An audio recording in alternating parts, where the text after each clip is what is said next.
Hello, everyone, and welcome to the CarAlarm podcast. My name is Alex, And I'm Gaven. and we are back after a long while of a break. Yeah, we had some stuff we had to take care of, some things to do, people to bury, that kind of stuff. Yeah, we're not very good at being consistent. Like Gabriel from Supernatural, our continuity is a little off, so don't Yep. blame us. And it probably blame the won't get Archangels. better. We'll try, but there will probably be patches where there's 9 episodes. But that's all right, because we're back right now. Yep, with a Clash of Champions review and Raw and SmackDown, per usual, except it's on a Wednesday, even though we started doing it on Fridays, but we're back to Wednesdays.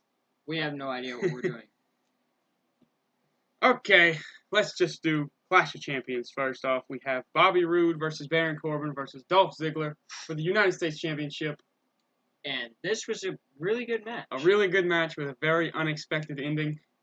My notes aren't very in-depth, but I have all the results here. So whatever we can remember off the top of our head, I guess we can discuss that.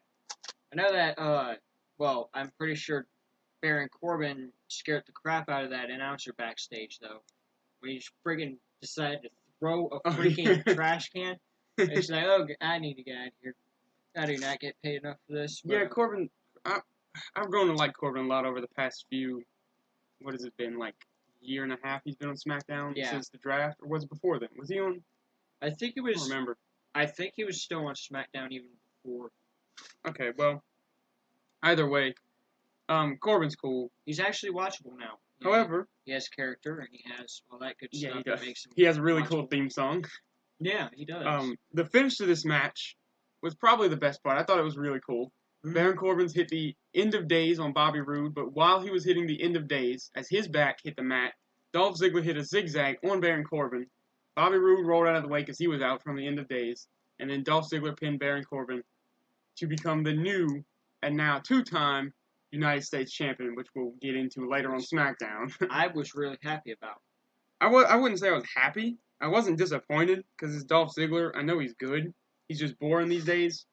But I guess he deserves it. And if they're going to have him to where he just keeps losing to people to make them look stronger, he has to look strong too. So winning the U.S. title is not a bad thing for anyone. The only thing I don't like about Ziggler right now is his entrance. Yeah, it's pretty... Man, just the... lackluster is a good word. Just the music part. Just the way it just cuts off and everything's black. If he's going to do it like that, he needs to just have it straight black all the time. I think his gimmick was way overhyped.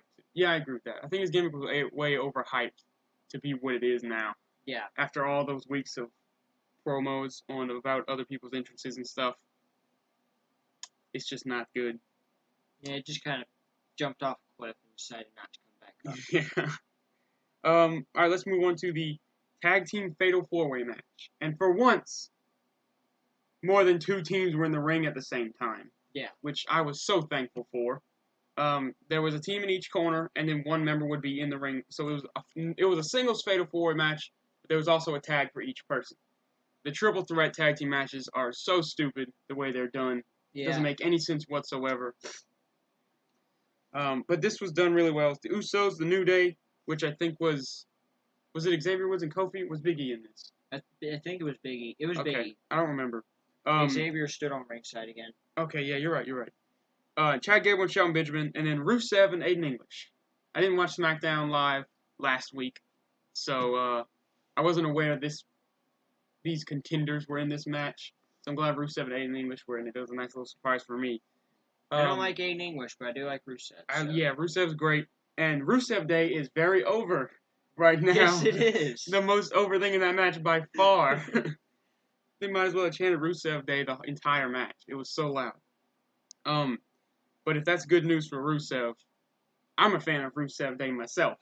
Me too. I think it's a great gimmick, and I don't know if Rusev's still gonna leave WWE. You know, back when there was those rumors that he might just get out of here. Yeah. Because he was tired of it and everything. I think he should stay a little longer now because Rusev. I think they should give him a little bit of a push because he's so good. Even though Lana's not with him, Lana should just go back with Rusev if she's not going to wrestle.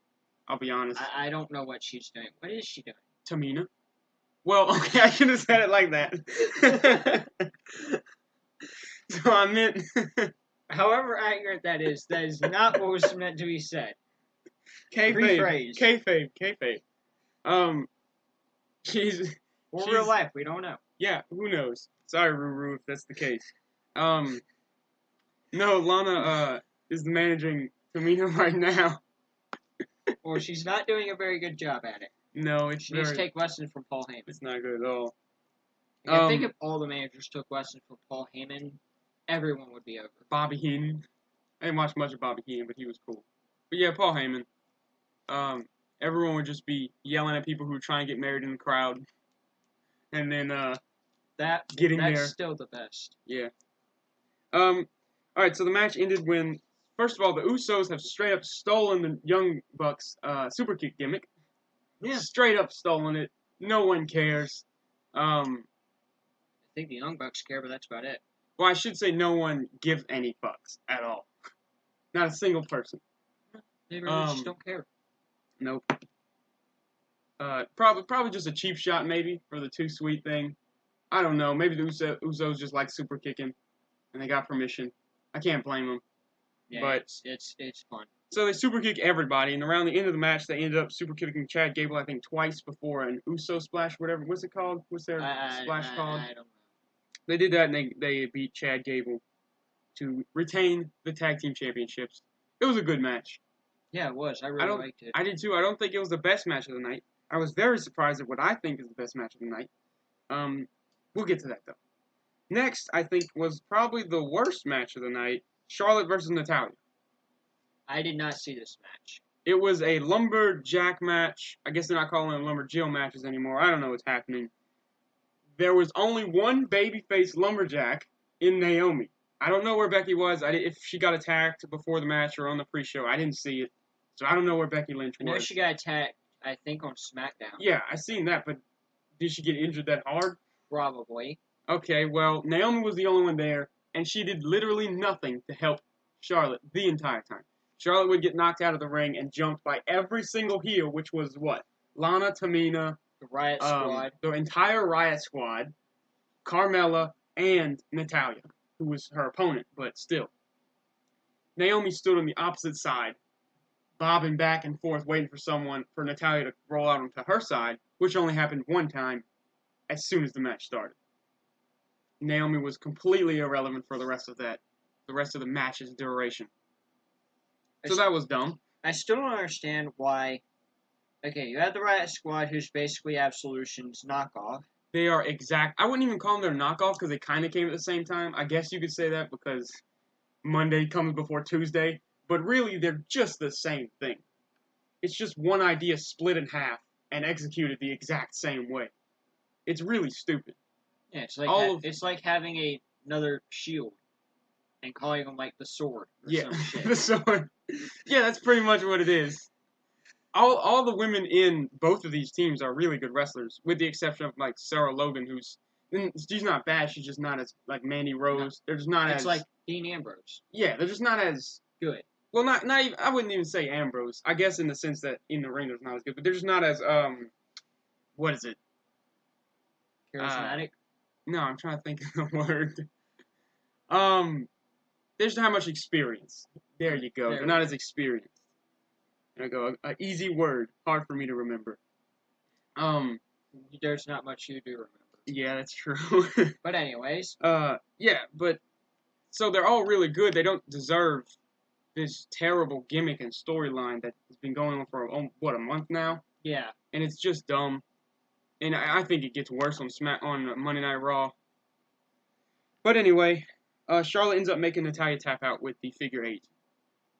It was fine. I think the worst match. It wasn't terrible, but it definitely wasn't good in my opinion.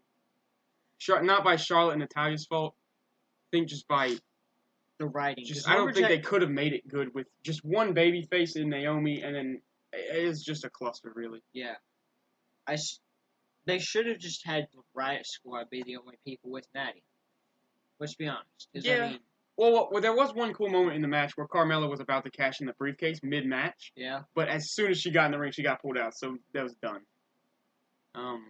Carmella should just cash in to make something interesting in the women's division. Yeah. Take the title from Charlotte. Gaven's flinging pencils across the desk.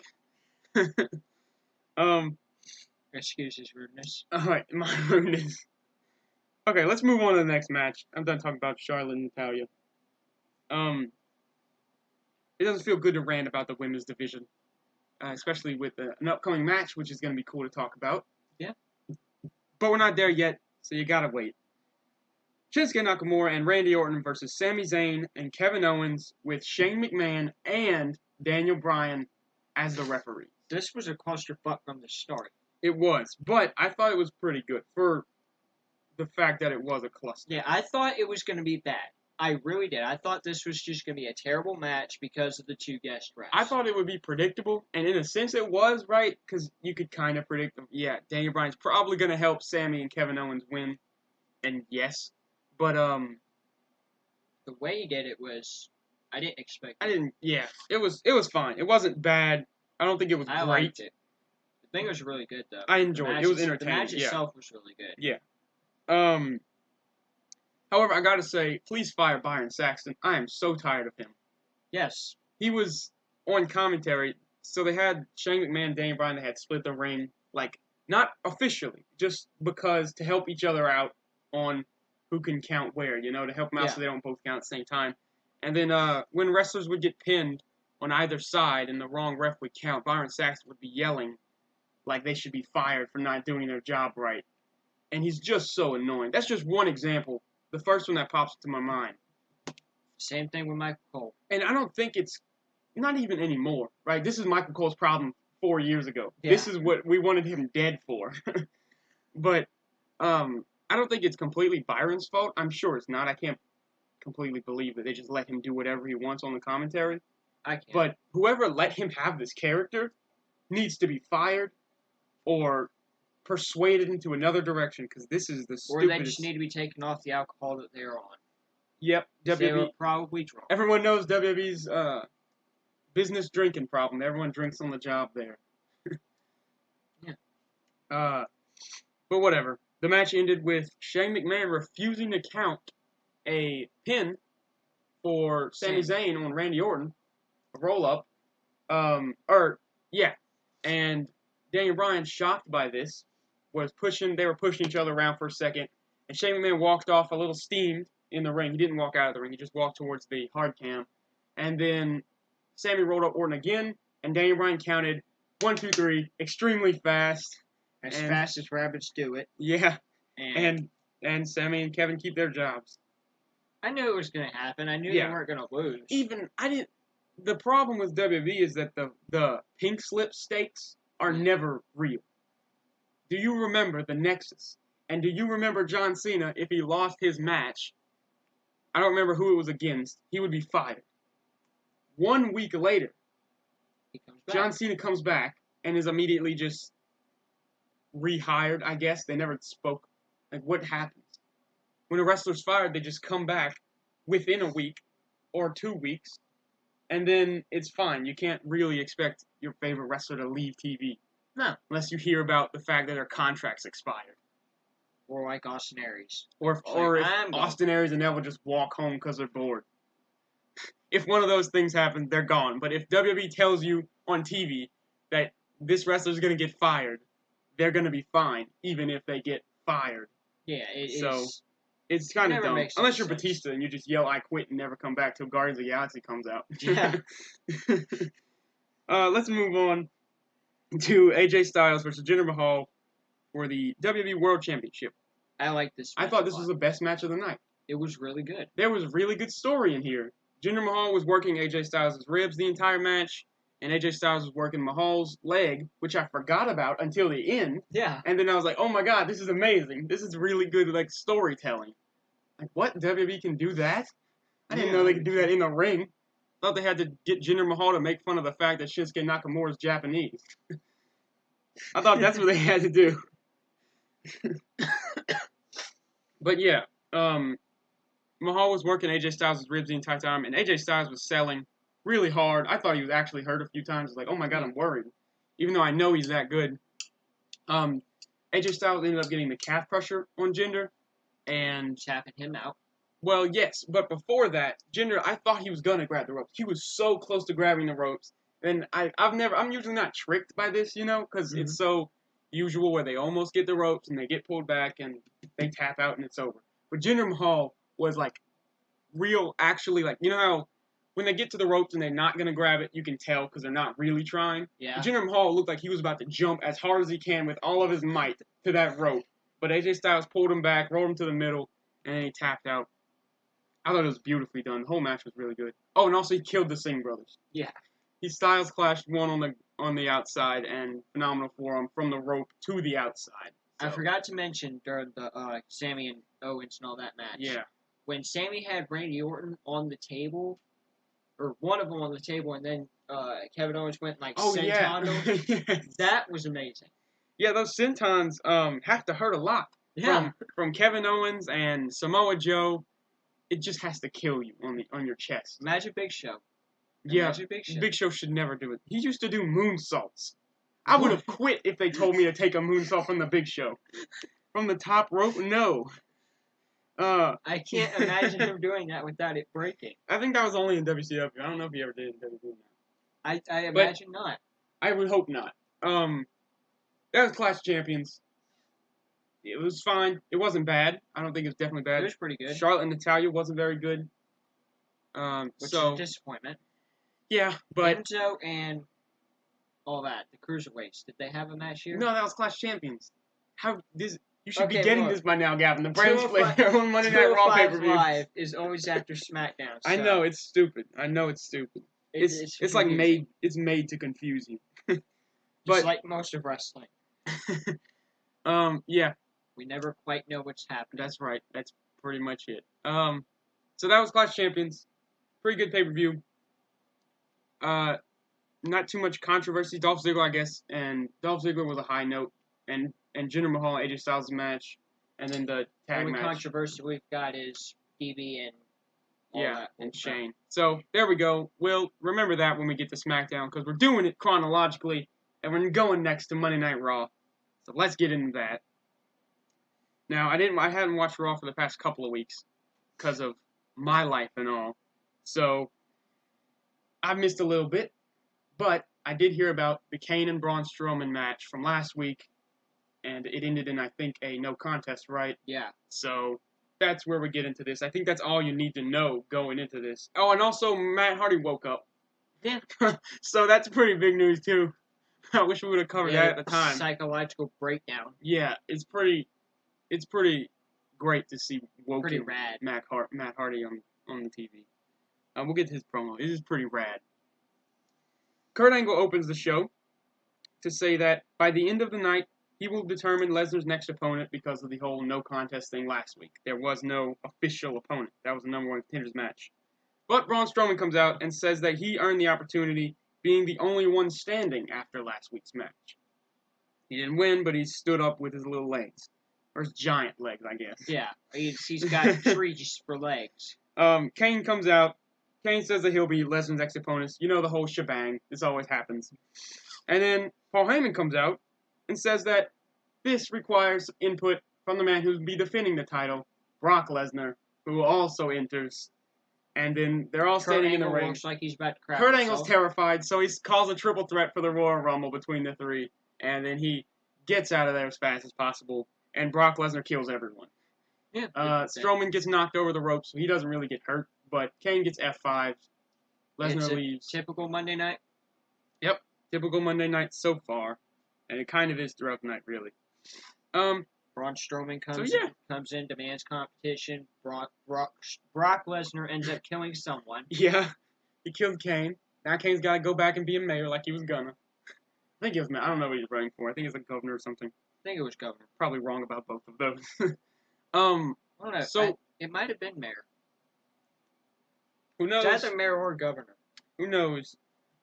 We have a triple threat though for Royal Rumble in like 6 weeks.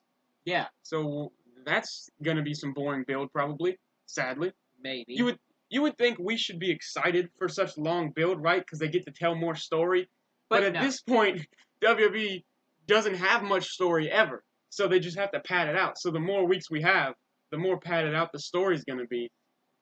and it's just gonna be watered down and not as good. I'm pretty sure it's just gonna be Kane and Braun Strowman killing each other until and then, Brock Lesnar comes in, kills both of them, and then maybe the week before Royal Rumble, Braun Strowman lays out Lesnar, or Kane lays out Lesnar, since we know he's the one getting pinned at Royal Rumble. Yeah, he's the one losing. Yeah, that's the only reason he's in this match.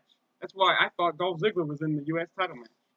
Yeah, but we were wrong. Yeah, but we're not wrong about Kane. I can guarantee that. Yeah, because Kane's irrelevant nowadays. He's not winning the Universal title. Yes, he is. If he does, though, I don't know what I will do with myself. I'll be very sad. I wasn't upset at Ziggler, but I'd be upset at Kane. I know Kane's great and all, and he probably deserves a world title run that he never really had. But it's too late, Kane. Yeah, we just like don't care Big Show. about you. Yeah. If Big Show was freaking Universal Champion, I'd probably just quit. Yeah, probably. It's like, all right, we're just stop reviewing Monday Night Raw for a while till Big Show loses this. We'll check out the highlights with. I'll watch Seth Rollins' stuff. That's it. And Finn Balor. Let's move on. I'm not really too invested in the main event of Raw these days with Kane and Braun Strowman again. We have Seth Rollins versus Samoa Joe, which was supposed to happen, but Jason Jordan enters and said he knows how it feels and that he's been trying to get a match with Samoa Joe for weeks, but Kurt Angle just won't let him. Jordan's just coming out to whine some more. Yep, that's all he's been doing. That's his entire character. And to be honest, it's not the worst. It's better than Elias, I think. Elias just comes out and tries to sing. Yeah, at least Jason Jordan's something new. Because I whiny? feel like, yes, yeah, whiny. I feel like wrestling fans complain all the time that stuff is just rehashed and reused. Even when something's new and it's not that good, you at least have to appreciate the fact that it is new. They're trying. Yeah, which they don't do too often, it seems. No, they're just like, oh, we'll just take this from the 80s and throw it at this guy. And Remember that storyline? Well, now it's these two guys. You know those guys, so you'll like this. So there you go. But anyway, Seth Rollins said he's going to have to pick Joe's bones after Jordan is done because he wants his match with Samoa Joe. Gavin's throwing more pencils. That's staying on the floor. We're gonna move along. Before Seth Rollins can say too much, Samoa Joe enters and proposes that Jason Jordan and Seth Rollins fight for the chance to face him. Also, he compares himself to the most popular girl at a ball. Yeah, he says all that the all popular boys want to dance with him. All the popular boys want to dance with him. Joe is great. Samoa Joe's awesome. He's badass. So even if he says that, which is clearly not a very badass thing to say, it still sounds badass because it's Samoa Joe. So that was entertaining.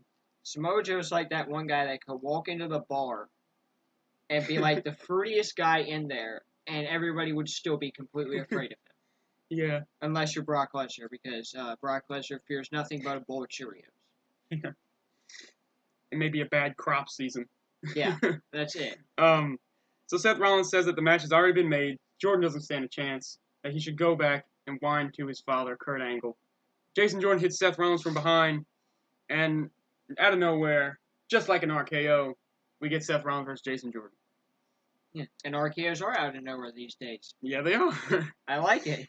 So, I didn't watch a portion of this match. I tried to watch most of it, but I skipped the beginning by accident and honestly just didn't feel like rewinding. So, but I got most of the match. Seth Rollins ended up winning with his Rainmaker knee. I still don't know what they're calling it. I'm going to call it a Kingslayer knee. All right. Samoa Joe jumped. I'll call it the... What did Corey Graves call it? Call it the King's Landing. I think that's a cool name for it. I like it. Seth Rollins with the Rainmaker knee on Jason. King's Landing's from Game of Thrones. Yeah. I like that. Corey Graves is always making Game of Thrones references. Seth Rollins wins with the Rainmaker knee once again on Jason Jordan. Samoa Joe jumps on the apron, and then they start brawling at ringside. And then back into the ring, and Samoa Joe starts beating the crap out of Seth Rollins before he's pulled off by like 6 referees. Yeah. And then he clotheslines Jason Jordan almost over the barricade, but you know, that didn't work because there's fans there. Yeah. He just tried to kill him, basically. He tried to decapitate him. Which worked. Then, Jason Jordan died. Yeah. It looks like his back prop. I don't think he expected that. I think Joe just shot on Jason Jordan. But that was a good segment. Okay, so next up we have Bray Wyatt cutting a promo on Woken Matt Hardy. which I am really excited about. Yeah, so apparently they're not gonna actually wrestle till the Royal Rumble. I don't know if that'll be on the pre-show. I hope not. I hope it's like Or during the middle of the Rumble. You know, in in the middle of the Rumble, Matt Hardy and Bray Wyatt just appear and start fighting. And you don't want their them to have match. a full actual one-on-one match? No, they do have an actual match in the middle of the Rumble. In the- Everybody there's- just takes a There's break. just okay. A water break. Everyone's just at ringside drinking the Gatorades that we know are under the ring. Yeah. Okay. So Bray Wyatt talks about Woken Matt Hardy, questioning the entire appeal of the whole Woken, broken gimmick. And then he, of course, told Matt Hardy to run away. Because that's what he sung a song. I don't know that song that he sung. It sounded very strange. I didn't hear it. Okay, well, he was just like, nah, you know how he does? Yeah. Okay, good. Later on in the night, I put these two together because it's just two segments, and I figure why not put them together. We get a Matt Hardy video promo where he's playing chess with a goldfish named Napoleon, who I assume is the soul of the actual famous Napoleon into the goldfish. And that is Napoleon Dynamite. Or that. Or we're going with the short guy. Okay. So, Matt Hardy ends up winning the game, and then he tells Napoleon that when he finds a better vessel than a goldfish, to re-challenge him, and Matt will give him another shot at the chess game. Then he moves away from the chessboard and Napoleon. It says that his light will shine bright in comparison to Bray Wyatt's darkness, or through Bray Wyatt's darkness, I think he said. And he'll stand against Bray Wyatt in the great war that is coming between the two. So, this is pretty cool. Apparently, this is the Great War with the I'm rivalry hoping being this named. is going to be a long feud. Yeah, it has to be. The Royal Rumble's in 6 weeks. Yeah, I know. This is like a 2-month feud, but it's for one I'm hoping like special event they're calling them now. I Pay-per-views? think they're just calling them pay-per-view special events. All right. What were we gonna say? But I hope like this goes all the way until WrestleMania. Yeah. Yeah, I hope so too, and I hope Bray Wyatt doesn't. Well, you know what? I don't know if I want a 2 out of 3 or just one match. Just one, like no 2 out of 3, just one match. Doesn't matter how it ends. At Matt Hardy's house. That would be great. Bray Wyatt's house is burned down. WrestleMania, they just have a match at Matt's house. Yep. And you have to watch it on Well, Titantron. WrestleMania. What if they just get a trailer and bring We're Matt definitely- Hardy's giant house to where's WrestleMania? New Orleans this year. Yeah, Just bring it to again. New Orleans. You can't do that. Have you ever been to New Orleans? Yes. There is not a place to put just a giant house there. Well, they're gonna be in a stadium. You can fit a house in a stadium. Then I what are know. the people gonna say? On the house. What? All right. Anyway, whatever. We'll this go is with dumb. that. This is dumb. Let's not talk about that. You get Bray Wyatt's house was burned down by Randy Orton, right? Yeah. And then his goddess lady was killed, and it became Bray Wyatt. But then kayfabe made Bray Wyatt sick, I guess. What are they saying right now? I think Sister like Abigail she didn't- possessed Bray Wyatt, so like they're both working at the same time. Yeah, but he was gonna come with the gimmick, like Balor does with the paint, right? For the fight, but he didn't, and then he just showed up without the whole Sister Abigail thing. They didn't ever. No one questions anything. Is that what they think? No fans question the storyline they tell. I think that's what they're thinking. They just think they can just have no consistencies at all, especially with these Gabriel is the one. space characters. Gabriel is the one controlling this. He has no continuity. It is, Okay, that sounds fine then. and you can't question it, or, well, I guess fight Gabriel. I don't know. All right, well, yeah, we're looking forward to this. Good on you, WWE, for actually doing a storyline people wanted to see before Matt Hardy came to WWE. We didn't get that with Sting and Undertaker. Good job doing it with Bray Wyatt and Matt Hardy. And don't screw it up. Oh, they will. Next up, we have Finn Balor versus The Miz Taraj in a handicap match. It goes on for a little while until Curtis Axel and Bo Dallas refuse to stop beating up Finn Balor in the middle of the ring. So they get disqualified. Yeah, so the ref disqualifies both of them. And then they keep beating him up. So guess who makes the save? None other CM Punk. than CM Punk himself in form of Hideo Itami, making his Monday Night Raw debut, even though he's going to 205 Live Tuesday. Apparently, Daniel Bryan also took his running knee from Hideo Itami. So Hideo Itami used the moves that CM Punk and Daniel Bryan use as their most famous moves. And they're two of the most popular guys of the past 10 years. And poor old Hideo Itami, the guy who basically gave them those moves, is just nothing. He's just nothing. He keeps getting injured for like 9 months at a time. And he comes back, and he's just nothing now. They're trying to make him a big name by teaming him with Balor, because he came in, made the save. They had a tag team match against the Mr. Raj, and Itami ended up hitting the go to sleep on Curtis Axel, and they won. And now Itami will be on 205 Live yesterday. Yeah, so I don't understand that, but hey. I get what they're doing with the whole Finn Balor thing. When I first seen it, I didn't remember the previews that Itami was going to 205 Live, so I was really worried that they were putting Balor in a team. But it makes a lot of sense that they're doing this to just promote 205 Live, to make Itami seem like a bigger star, so more people will watch their show that no one watches. Yeah. Which they have to do, or no one more will watch it. Yeah, and then they'll just release all the cruiserweights, and then they'll go to Japan and fight the Bullet Club. Neville's gone, so you can't do Neville versus Hideo Itami. That would have been great, huh? Yeah, it would have. Too bad, WB. Leave him off the DVD next time, too. Okay, next up, let's go to more cruiserweight stuff. We have Drew Gulak versus Cedric Alexander, a number one contenders match for the Cruiserweight Championship. Did you hear about Rich Swann? Yeah, he beat the mess out of his wife or something. So, don't say that, but I don't understand. That's what I was told. They have a police report you can find. I don't want to say exactly what happened because I'm not completely positive. Not that, but it was a domestic issue. I think he might have hit her, or she claims he hit her. I don't think anything's proven yet, but regardless, Rich Swann's going to jail, and he's not going to be number one contender, I can tell you that. And he's probably not going to be employed. He's probably not going to be employed. So far, he's suspended, and I don't think he's coming back. So, that's news. Sorry. Rich Swann was really good. Yes, he was. I liked him a lot. It always sucks to hear stuff like this. But Cedric Alexander ends up beating Drew Gulak with a lumbar check, and it'll be Cedric Alexander versus Enzo, probably on Raw or 205 Live before Royal Rumble. I can't imagine them drawing a 205 Live storyline out for 6 weeks over Raw and 205 Live. That's like, that might as well just be 12 weeks.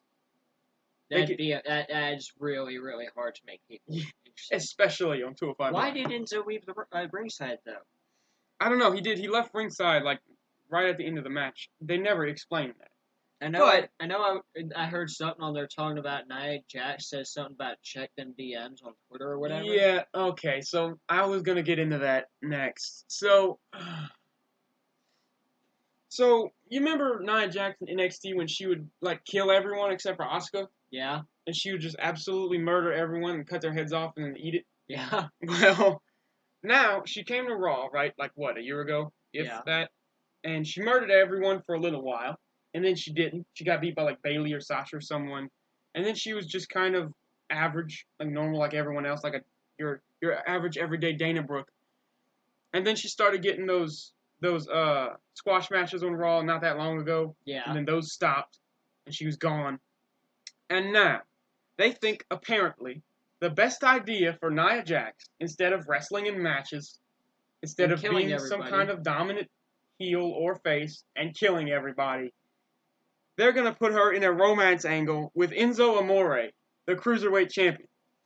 So she's backstage giggling like a little schoolgirl, while Enzo Amore is standing next to her, like half of her size. Not even half. Like a quarter. Half. Not that it matters, but it's so stupid, the entire thing.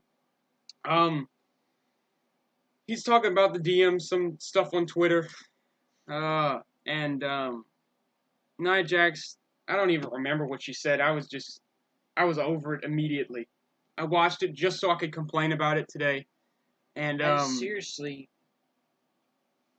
I wouldn't care if it was like, I probably still would, even if it was Dana Brooke and like Drew Gulak.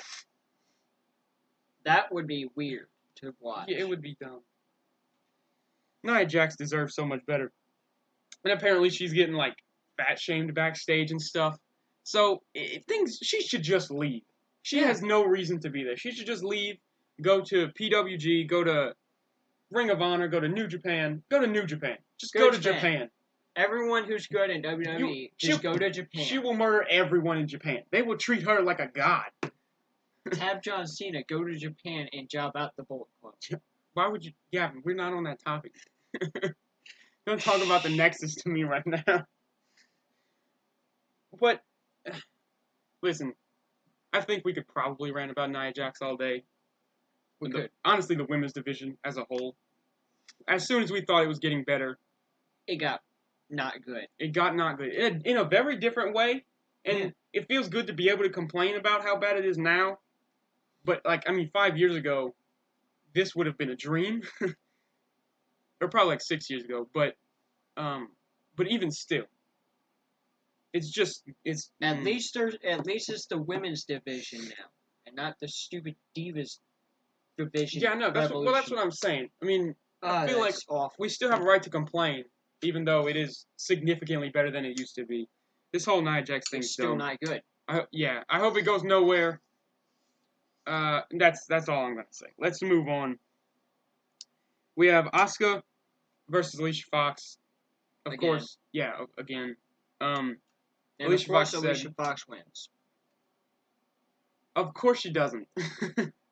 I do like how she said she was learning. She would learn things from Asuka each match. You know, she'd be like, okay, I've learned this, and she did do pretty good. Of course, she was like the escape heel. She was trying to just get away from everything and try to just win by any means. That was good. Alicia Fox is good. Yeah, but Asuka ended up winning with a rolling armbar. Of course. Next up, we have Seth Rollins, Dean Ambrose, and Jason Jordan versus Sheamus, Cesaro, and Samoa Joe. Why is Jason Jordan, Seth Rollins in another match? I don't know. I don't understand why they aren't using the Shield. I don't know where Roman is. I was going to bring that up. I'm glad you reminded me. He's the Intercontinental Champion, and also the guy they want to be on every package of everything WWE produces. So why would... Do not make him another Brock Lesnar. I will literally end myself watching wrestling. He's already John Cena. I would like him to be another Brock Lesnar instead. I don't. Because we can't have all the champions just appearing whenever they want. Oh, you mean like part-time style? Yeah. Yeah. Brock Lesnar just appears whenever he wants. We can't have Roman doing that because we still have the Shield. I don't understand why they brought the Shield back together just to have them not work together. Why is Jason Jordan teaming with the Shield after literally an hour ago he hit Seth Rollins from behind wanting to take his match with Samoa Joe? Because you can't have him with Samoa Joe because then he'll just fight Samoa Joe. Don't put Jason Jordan in the match. That makes sense. Bring Roman. What is he doing? WWE does not do things that make sense. Oh yeah, never mind. I forgot. Okay. You forgot. Vince McMahon is criminally insane. Yeah. Okay.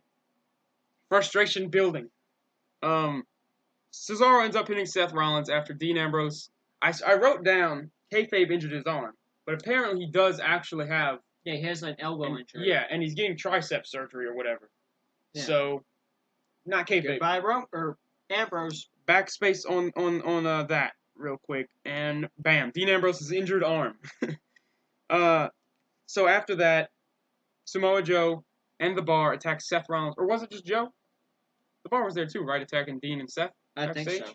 They attack him backstage, and Samoa Joe pushes a big old WWE style storage crate over on Dean Ambrose's arm. Which, should you really be doing that if the guy's about to have surgery in like 2 days? Yeah, why not? Just push a giant. I know there's nothing in that box, but it probably still weighs like 50 pounds, maybe. Not that much. You don't think that thing was like up to Ambrose's shoulders? Those things have got to be like light. They're probably thin. Yeah, they're probably like light. So it's probably like 10, 15 pounds. The wheels and the aluminum. Well, it probably is, and then I'd say 30. You add all this stuff in there, and it's probably like 50. Okay. All right. Well, regardless, probably not the best thing to be doing, but they did it anyway. So because why not? Ambrose don't really care. Ambrose is probably written off TV for a few months. Hey, this is the perfect time to give Seth Rollins the Universal title. Or Finn Balor, yes, thank you. Or have them fight for it. Why would you have Balor get his? Yeah, have them do that again. They had a great match the first time. It was ruined because of the stupid crowd. So. God, that still makes me mad. I know. Like, I still don't like the Universal title. It's grown on me. I like it. I do like it now. I think it looks good. It's okay, but I don't like it because it's not original. No, I agree with that. Same with the tag titles. But then, yeah. But I wouldn't have ruined the entire match, an entire amazing match. Yeah, it was really, and a dream match too, honestly. Yeah, Seth Rollins and Finn Balor. It was incredible. Mm-hmm. And it got ruined because the crowd didn't like a title belt. Yeah. It's sad. It's a sad little wrestling community sometimes, you know? Sometimes the wrestling fans are stupid. I do like, though, a couple months back, when they were doing the beach ball, playing with the beach ball in there, and Seth and freaking Cesaro comes in and just tears the ball in half. Yeah, that was great. Alright. Let's get to the return of the Revival, which is good. They're a great tag team. They came back? Yes, they came back last night to face Rhino and Heath Slater. Guess who won? Rhino and Heath Slater. No. The Rival won, of course. And after the match backstage, Kurt Angle tells Heath Slater and Rhino that they need to toughen up with New Year's just around the corner. What does that mean?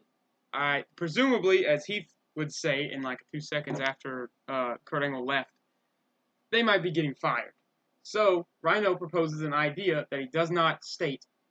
Toughen up Heath Slater. Because he points to Heath Slater and says, he's talking about you. You need to toughen up. I have an idea to help you out. They walk off screen.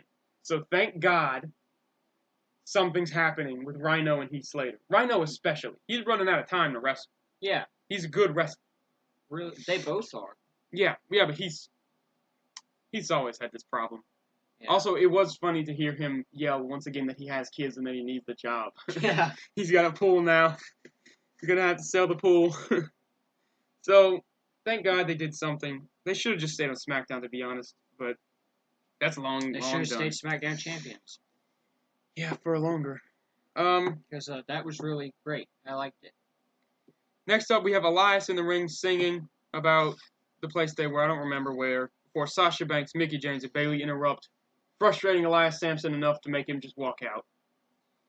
They have a 3-on-3 tag match with Absolution, which the refs ends up calling for a DQ on Absolution after they just decided to all jump Sasha in the middle of the ring, ending it in the exact same way the Finn Balor match ended. So cool. Yay! Then Nia Jax enters to make the save because they're treating her when they want to like she's tough. Just like she can literally kill all of the twigs in the women division. But so they do this thing with Enzo. And I know you can be tough and have a romance angle. I'm not saying that, but it's just so flip-floppy. And the WWE has a problem with flip-flopping characters. Yes. And it's so strange. Look at Big Show. Yes, 21 years, 20 different heel face changes. It is a problem. You should keep the same character track because this is a story. Yes. Wrestling is storylines. You should keep the same thing going. It doesn't matter if it's squiggles or not. It just has to be going. It has to be cohesive and it has to lead somewhere. It has to make sense. If you got Nia Jax back there giggling like a hentai schoolgirl, you don't have her come out and kill everyone. Or if you're going to do that, don't have her giggling like the schoolgirl. It doesn't... Keep her character consistent, please. Jesus. Anyway, she does have her like a biker chick. That kind of like some dorky kid. There you go. That's just Ruby Riott. Exactly. Just have Nia Jax how she was in NXT because she was great. She wasn't even that good back then. She wasn't as in ring wise, as good as she is now, especially not on the mic. But even then, the way that she worked with her character, because she knew her character enough, and everyone around her worked good, and everyone creative worked good, and it was just really well done. Everything with her, Asuka, Bayley, and everything. When Nia Jax lost, it didn't feel like, oh, she's not this unbeatable person anymore. It just felt like, oh my God, the other person is so strong because Nia Jax was that strong, and this person beat her. That's amazing. Yeah, and like Asuka. Yes, and it didn't put Nia Jax down any. It just made the other person go up because they were moving to the main roster. But Nia Jax now just keeps getting knocked all over the place, left, right, up, and down. She's like a ping pong ball. It's just bad. Anyway, I guess we didn't stop ranting about Nia Jax. Nope. She takes out Mandy Rose, what's-her-face DeVille, before being chop blocked by Paige, and then they all three jump her. Where everyone just runs out randomly to start fighting. Stephanie McMahon's music hits, stopping everyone from fighting. She walks in the ring, gives a little speech about how the women's division has progressed, acting like she takes credit for it, which she should not, because it has nothing to do with her. No. She let the women's division be absolute garbage for like 20 years. Well, maybe not that long, but for like at least 10.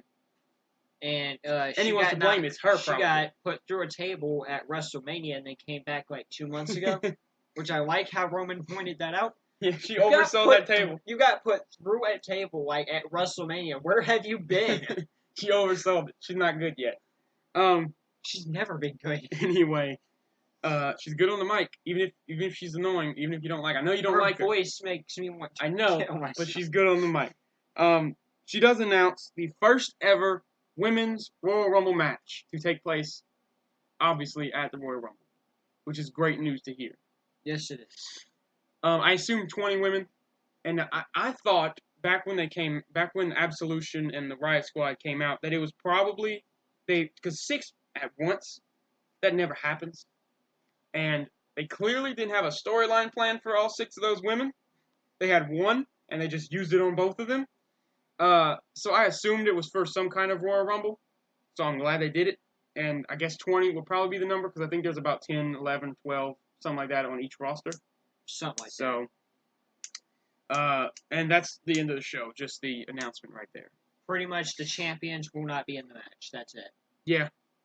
Well, do you think they'll defend the titles? Probably not, huh? There's not enough women to go around. No, there's not. They don't need to. They can sit one out. Yeah. Obviously. So, that was Monday Night Raw. It was an okay show. It was pretty good. I didn't watch every piece of it. Except for Nia Jax, we're okay. Yeah, except for Nia Jax, we're good and dandy, pretty much. Jason Jordan Shield thing was a little weird, but I can look past it, I guess. Whatever. Ready to move on to SmackDown? Yep. Okay, SmackDown Live, leading in from Clash of Champions. Which was pretty awesome. Yes, we have Daniel Bryan open to re-announce the Women's Royal Rumble, and that, of course, SmackDown will be participating in it. Of course, why not? And he announces the main event that will be Randy Orton, almost called him Jason Jordan for a second. Randy Orton, AJ Styles, and Shinsuke Nakamura versus Sami Zayn, Jinder Mahal, and Kevin Owens. So that's the main event, because keep doing those. Why not? Yeah.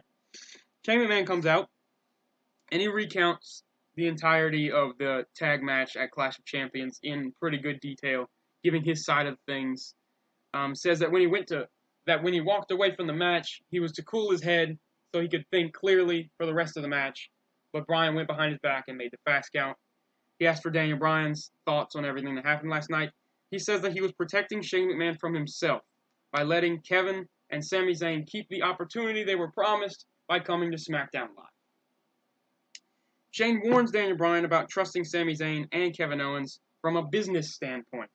And this is where Daniel Bryan kind of like, this is getting real. He questions Shane McMahon if he just wants to do what's best for business, which we know Daniel Bryan not have a good rep with. No. It says that he should be the one fired, Daniel Bryan that is, before he has to stand and watch Shane McMahon turn into his father, Vince McMahon. Shane McMahon kind of clearly, kayfabe of course, angry, just wishes Daniel Bryan good luck with the night and presumably leaves the entire arena. He walks out of the ring down the ramp. I guess he left. And goodbye. He was fed up. He was done. That was too much. Daniel Bryan's a savage. Now all we need is a good running knee, and yeah. fans will be probably orgasming to death. Yeah, Daniel Bryan's good. He's great. He's always great. He doesn't care about anything, and he should never.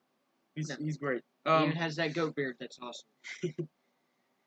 Next up, we have the Usos versus Chad Gable and Shelton Benjamin, and Gable and Benjamin win clean, which I didn't expect. It was a good match. I saw most of it. They went clean. Nothing really there. I guess they're number one contenders now by default, right? Probably not. You would assume, though, because they I'd beat the assume, champions? but they're not. It's not going to happen. We're going to have the New Day. Authors of Pain show up. You know what? Yes, do it. Get the Authors of Pain on there. Let them kill the Usos. Then have them fight the New Day. The Shield. That would be awesome. Have them fight the Shield. Do Roman and Seth, since they were the tag back then. I think Roman and Seth versus the Authors of Pain was better than Dean and Seth. I forgot. Roman has to be the leader now, so never mind. Well, you never know. Yeah. All right. Anything to say about the tag match? Tag No. division? Okay. Next up, we have Charlotte, who, of course, addresses the Women's Royal Rumble and says how monumental it is for the women's division and women's wrestling in general. She says she'll be waiting for the winner, not the winner, before Naomi interrupts. Naomi congratulates Charlotte and announces that she will be the first to announce herself in the Royal Rumble match. So we got one. I forgot this was a thing. I forgot people would just come out, hey, I'm going to be in the Royal Rumble As match. if they wouldn't be, because there's like 40 spots open. Yeah. The only people who aren't going to be in it, I was going to say Kurt Hawkins, but he's going to be in it, because he's going to get eliminated in 2 seconds. So everyone's going to be in it. The people who aren't going to be in it is Brock Lesnar and AJ Styles. Yes. That's it. Yeah, and Daniel Bryan, because they never put him in those things. I know he's injured, I just wanted to make the joke. So there you go, Naomi announcing herself in the match. The Riot Squad interrupt, where Naomi challenges any two of them, to a tag match. We head to a commercial, comes back, and it's Naomi and Charlotte versus Sarah Logan and Ruby Riott. I just want to say right now, Ruby Riott has a bird face. Bird face. Bird face. Gavin, I don't think you should say that about people. I'm just saying, okay? I was watching it on Clash of Champions, and her face looks like a pigeon face. I'm sorry, Ruby. Please don't come kill me, because I know you can do it. I don't condone this. But your face looks like you have a bird face. I'm going to act like this isn't happening. We're going to move on to the end of the match, which is Naomi hitting the rear view on Sarah Logan. Move so much. I know you do. It's Mojo Rawley's finisher too, buddy. I don't like Mojo Rawley. Oh, yeah, I forgot about him. Yeah, he was on the kickoff of Clash Champions. Yeah, I didn't watch it. Him and Zach. Well, how'd that go? Just as you expect. Zack Ryder was doing a little okay, kind of, and then out of nowhere, frickin' Mojo Rawley hits that running punch that's like the exact same thing as the Broski kick and beats Zack Ryder. All right, there you go. Does he look any different as a heel? Does he wear anything different? Does he act different? Does he just yell more? I feel like he would just yell more. Yells less. Oh, yells less? Yes. Oh, I guess that makes sense. He's not as hype anymore. He's just pissed. Yeah. All right, so next up we have a segment that I didn't think I would like because Dolph Ziggler's stuff has been bad, in my opinion, for the past several weeks. Boring, more accurate, I think, than bad. He said he comes boring out. is bad. Yeah, I guess, but I think it's a little different. It's not like poorly done. I don't think it was. I think it was just. I don't know. I don't care. He's out to celebrate his U.S. title win. Dolph says that no one should have been surprised about him winning the U.S. title because he knew he would do it all along, before reminding everyone that this is his second U.S. title win. He shows people the replay, then he shows the replay for all 5 of his Intercontinental title reigns when he won those matches, and his Money in the Bank cash-in, or his Money in the Bank win, and then the cash-in on Alberto Del Rio to win the title. Dolph says that no one deserves him. He puts the U.S. title down in the ring and walks out. What does this mean? Because this is by far the most interesting thing of the night. So he puts the title on the ground and walks out. Do you think they're coming out with a new U.S. title? Or do you think they're retiring? Or do you think Dolph's quitting or retiring? I can't Any of imagine those? Dolph just retiring right now. It wouldn't make much sense. I think it makes sense for Dolph. I'd be fed up with everything. I would too, but If not the past year, the past 10. this isn't like a Batista thing where you knew it was coming along. Yeah. Kind of, sort of. You didn't know it was going to happen exactly like that, but so it doesn't really make sense. I don't see Dolph quitting just yet. What do you think then? Well, I don't think he's vacating the title, so they might be coming out with a new title. I don't want that to happen because I'm scared that it'll look like another title in WWE, and I mean like the Universal title does? Yeah, I don't want to. I like the U.S. title and Intercontinental title because they look different. And they look good. Yeah. Just like the NXT title was different and good. whatever. So yeah, I'm hoping for not a new title. I cannot imagine Dolph would just vacate that title after winning it. I don't know, but we'll find out yeah, next week. I'm interested in it at least. It makes Dolph interesting. Yeah, and the which U.S. I'm title. really glad about. And the U.S. title too, which wasn't very interesting with Corbin. Not gonna lie. It got interesting. It was with Sin Cara. Yeah, it was. It was interesting with that, honestly. So I guess it was fine. Next up, we have the New Day versus Rusev and Aiden English. I listed what everyone was dressed up as for Christmas time. Aiden English was dressed as a snowman. Rusev was dressed as Santa Claus. Kofi was dressed as a gingerbread man. Xavier Woods was dressed as a reindeer. And Big E was dressed as an elf. Because, of course, the biggest man in out of all 5 of them was the elf. Yeah. Not Aiden English. Aiden English is probably a good snowman. Yeah. Honestly. So that was hilarious to see them dressed up like that. Aiden English ends up getting flapjacked into pancakes with whipped cream on them on the announce table. Did you see that? I didn't see that. It was kind of dumb, but sounds hilarious. It's the usual WWE Christmas season match. No, I'm not gonna lie. I like it. They're fine. I don't like the one that's the street fight that's named Miracle on 13th Street fight. Yeah. I don't like those. They just make them for the puns. But I do like the tag division around the holidays like this. Because it's always good and interesting, and you have the New Day. Is at least I think the best thing that ever happened out of this holiday stuff was Dean Ambrose and Seth Rollins' feud. When Dean Ambrose was in that giant present on stage. Yeah. And then Rollins was checking each present to see what was in it to make sure Ambrose wouldn't hop out. And he just got out of one of them that he forgot to check. That was cool. Because everyone knew Ambrose was in one of those boxes. Yeah. But then he checked them all. And he wasn't. And he just was. It doesn't sound interesting the way I described it, I guess. But it was pretty good. It was great. Yeah, so Aiden English ends up getting pinned by Xavier Woods after his elbow drop from the other side of the ring. Which, by the way, is terrifying. Yeah, it is. One day he's gonna slip. I hope he doesn't. It's gonna happen because it always happens. Hopefully, and they're gonna make fun of him like they did with Zack Ryder. I'll watch him on Botchamania. We have the main event of SmackDown Live, which is the 3-on-3 tag. John Cena versus the Nexus. No. Part 2. Part 2. Wade Barrett comes back. No, so since the Shield's back together, we gotta do 3-on-3s every week. Yeah, I forgot about Sami that. Zayn, Kevin Owens, and Jinder Mahal versus Randy Orton, AJ Styles, and Shinsuke Nakamura. A pretty good long match. I missed a couple, like a good, probably like 4 or 5 minutes out of it. But the end of it saw Shinsuke Nakamura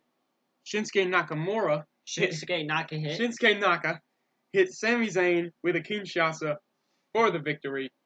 Also an assisted phenomenal forearm. AJ Styles hit the phenomenal forearm on Kevin Owens, I think, and Randy Orton. For some reason, just was standing close by, so he decided to push AJ forward, give him a little more speed in the middle of the air. I guess it was kind of cool. I don't think it really helped. But, you never know.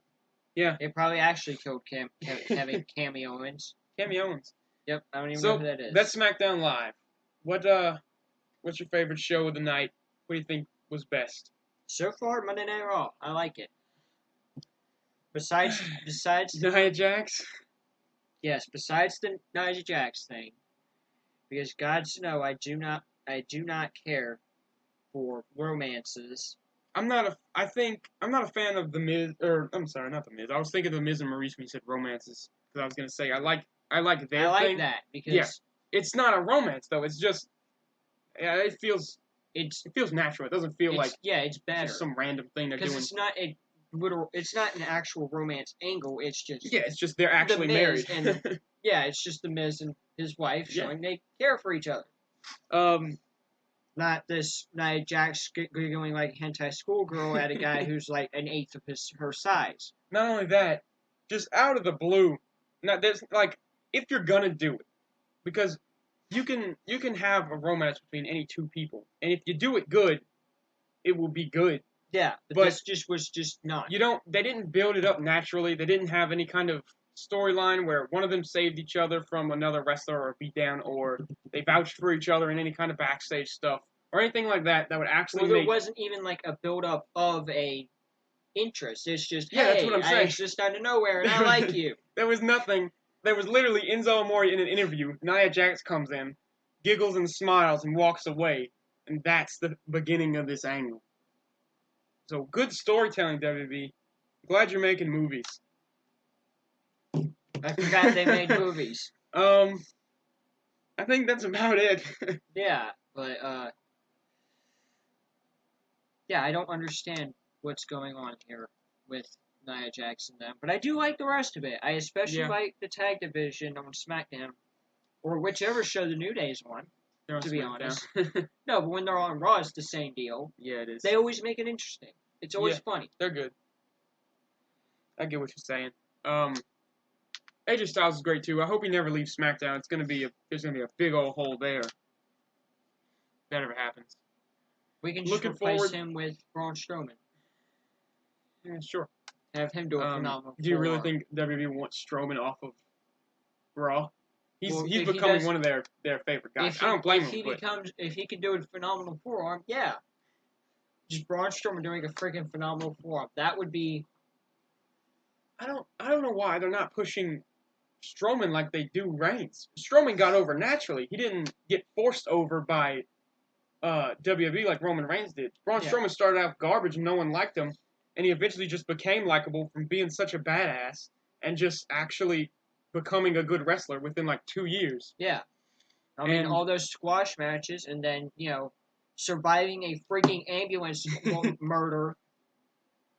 I think that was my favorite flipping thing. Flipping an ambulance. Yeah. With his bare hands.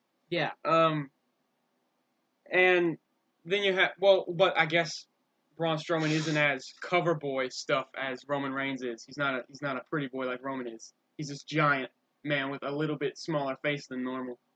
Yeah, but he's still, hey, I'm going to eat you and your children. Yeah. I guess you don't want to put that on the cover of I would. Of a toy for a kid. I'll eat your children. I mean, come Merry on. Christmas, son. He'll eat you. It's a little toy, man, but he'll eat you anyway. Here you go. I would watch my child run in terror. Anything else you want to talk about here? We cover everything. Yeah, where's John Cena? Wait, I know where John Cena is. He's being a bull. Yeah. Why is that a being thing? A bull. Why I don't know. Like, the buffest dude in wrestling right now playing a bull. John Cena's Ferdinand. That is wanting to be snuggly? Yeah, I guess so. I'm not going to watch that movie. I've never seen a snuggly I didn't even know bull. John Cena was... What? All bulls are vicious, and they want to eat me. I didn't even know the Los Matadores should make an appearance in that movie. That would be hilarious. I'm watching for that. Yes. I didn't even know John Cena was Ferdinand until, like, last week. Oh, that was hilarious. I don't... So, yeah, that's what he's been doing. Maybe he's doing another Fred movie. Are you aware of those? I take it as you are.